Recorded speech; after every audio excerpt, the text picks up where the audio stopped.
In the case of the state of Texas versus Cardigan Jones, cause number 0123, the jury finds the defendant not guilty.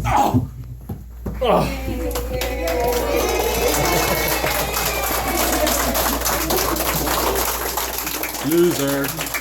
Very good.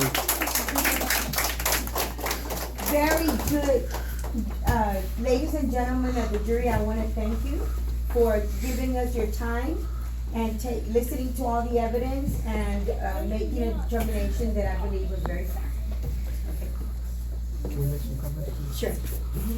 Kids, I just want you to know, from our perspective, I want to thank Judge Gardillo and Mr. Rodriguez and your teachers and everybody. I'm very honored to be here with you kids today. When you're in court and somebody's freedom is on the line, like the Moose's freedom, Moose is going to go to jail. It doesn't matter if they're from Los Fresnos or if they're a blonde weta and you're not, or it doesn't matter who they are or where they're from. You need to do what's right. And this story is about that. A Moose from out of town committed a crime against somebody's neighbor, and the jury said it doesn't matter where you're from or what you look like or how you act. What matters is the evidence and the truth. So that's what you need to learn about this case, okay? Thank you for your time. Well done. And there's a little, few things that don't happen in a real court. And hopefully you will never have to find out what that is unless you're a juror later on in life.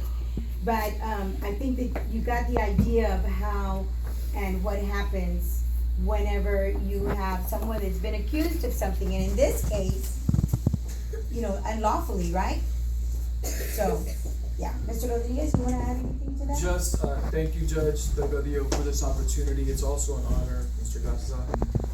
Being here with you kids today reminds me a lot of when I was your age and when I was in school, and I have the tremendous opportunity of going to see things like this, presentations of real life situations that really matter. Now, we had a lot of fun today, right?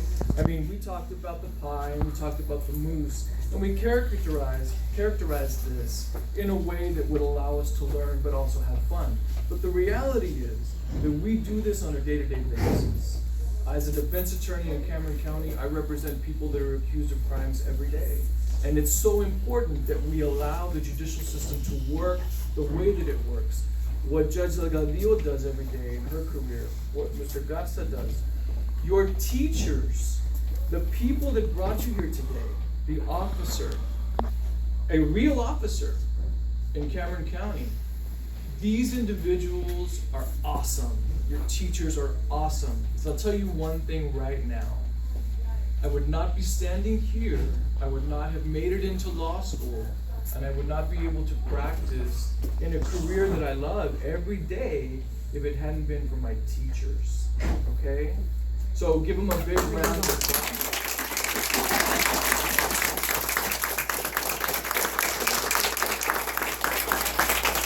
And by the way, I am very honored to have these two guys here. They're my very good friends. And Mr. Garza, actually, his grandfather was the first Hispanic district judge that was appointed in the federal system in the whole United States. Yes. And that was? Reynaldo Garza, of course. And his name is actually Reynaldo Garza III. And so he comes from a family of attorneys and judges. In fact, we wanted him to run for judge, but he decided not to. And then we've got Mr. Rodriguez over here, who also has family that has been involved in the law. And in fact, his uncle is the state senator, Eddie Lucio All right. the Jr., and his cousin is the state representative, Eddie Lucio the third. Correct. And so, but anybody, even if you don't have people in your family that are in, law enforcement or in the legal field, anything you want to do in life, you can do. You remember that. You have to listen to your teachers, though, because I agree with Mr. Rodriguez. Teachers are what make you, learn and decide exactly, use your brain and come up with, you know, all those ideas that you have inside, and sometimes you're too shy to, you know, share. They're the ones that are gonna open that, you know, mind up and make you really good students. So you need to listen to your teachers, okay? All right, very good. Does anybody have any questions? Go ahead. Why don't you stand up? Carnegie was innocent because nobody knew what happened at the single time, but soon or later they will notice that the witness is actually guilty or not guilty, no matter what. That's right. The witnesses see all the evidence, you're right, and they decide, right? Yes. Anybody else? And if they have questions when we get back, we can just Sure. send I have a little story. She mentioned my grandfather, and I'd like sometimes to tell this story about my grandfather. My grandfather was this famous person, right? But he came from a family that didn't have any jobs or money. They grew up on the border in Brownsville, Mexico, and they didn't have anything. They lived in a very poor home.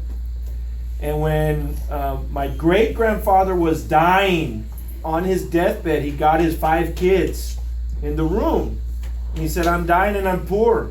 I don't have any money to give you. He said, but I made sure all of you finished school and you have an education. And nobody can take that from you. So finish school and get your education, because my family now, because of that great-grandfather that made sure all his kids went to school, everybody now has jobs and has houses and is living good lives because of education. So please remember that if you can going forward. And make sure that when you get there, that you pay it forward. Like Mr. these Garza guys are doing. doing. Yes. And giving that to others. That's good.